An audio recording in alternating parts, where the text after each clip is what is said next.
And to come here and have this great honor bestowed upon us was excellent. So I'm excited. So excited my phone was ringing. I would definitely say so. That this is a very special moment for me. I'm sure for my teammates.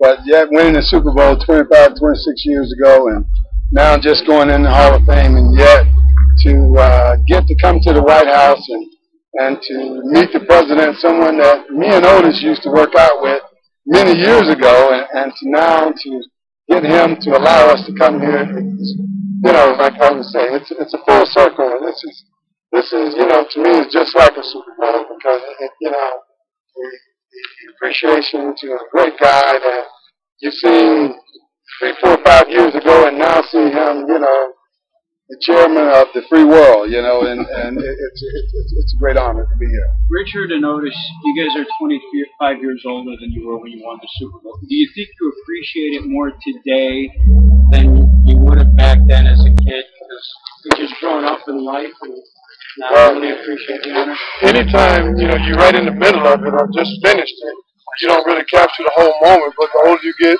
hopefully the wiser you get. And I certainly truly appreciate it because the fans of Chicago certainly remind us of it every day. And, you know, just like Richard said earlier, 25 years later, you're still being recognized as one of the most dominant teams in the NFL history. And, you know, they always say great things about us. So, yes, I certainly appreciate it. And it's just an honor to be a Bear. Bear for life. It's a great town. You know, when your mother came down a couple of weeks ago, you know, Virginia could have stood anybody down. And it meant so much to me that she came down to give me this ring, just as much as meant to me coming here to the White House. You know, when you're 25, you don't know really what's going on. You're having a good time. Generally, when you're 25 on the field, you look at these other old guys. You say, oh, there's the old guys. Now we're the old guys, and the young guys sitting and saying up. So you guys feel the absence of Walter Payton today? Well, it's no doubt about it. Walter, I played with him for 7 years, and every Tuesdays on our day off, we used to spend a lot of time hunting and really getting to know one another and working out every now and then.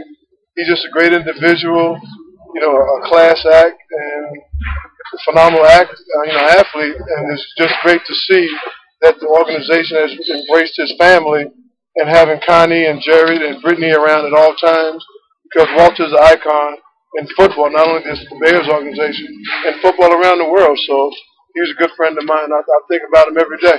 I would say, too, that President Obama had some very kind and thoughtful words remembering the very special person that Walter Payton was.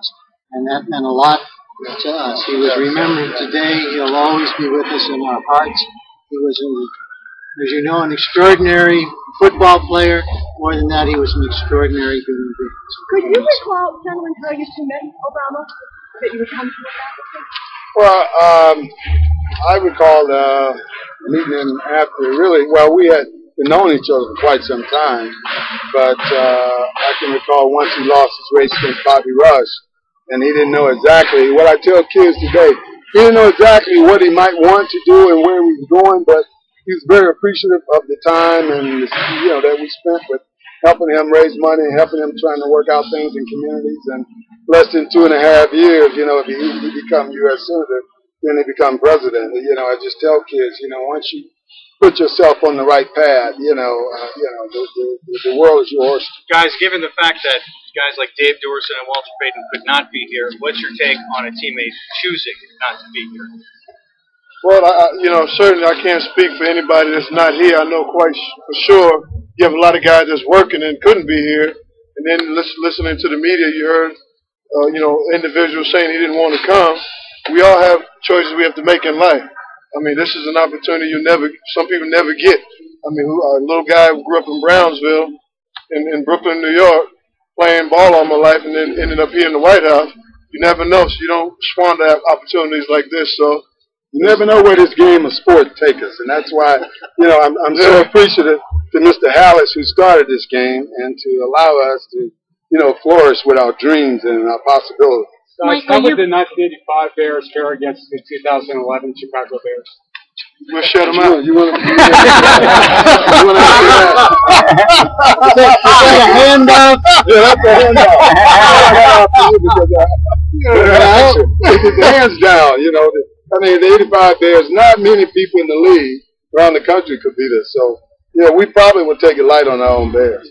Richard, what about people would You say? could propose any other team you want against the 85 Bears, and they'd have a real tough time. Otis, what do you say about people say, well, you know, enough with the 85 Bears already? I mean, do you feel like this is just a sign of how much people still love you? And I would say it's never enough. I mean, we did something that was very special for the city of Chicago, and not only on the field, off the field, and people appreciate that. You know, people appreciate excellence. So when you strive to be something, you pick somebody that you can model after, and what other way to model after us? It's nothing like telling people stop to love. You know, people love you.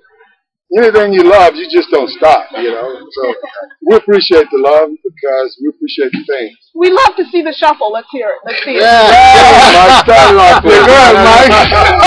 Another handoff. You know what we could do is we could sing the Bear Fight song. But everybody want to hear something a little more, you know, a little cool. Is that one of those questions? Is that it? One more question? What do today's Bears need to do to be more like the 85 Bears? Well, I don't think it's a such thing where you can, you know, make those things happen. You know, we played with a certain attitude. We was pretty wild like our head coach. So, you know, different era, different time. Can we see the rings? You guys got your Super Bowl rings? Michael, why was it so important to bring? I'll tell you one quick story about the rings. I'll tell you two stories real fast. I had a little design committee. Walter was on that committee because he had such an exquisite design taste. Willie Galt was. But I went to individual players. Said, what do you want the ring to be like? I went to Otis. I said, Otis, you know, what do you want the Super Bowl ring to be like? I said, big diamond. He said, I want a ring so heavy I have to hire a guy to carry my arm.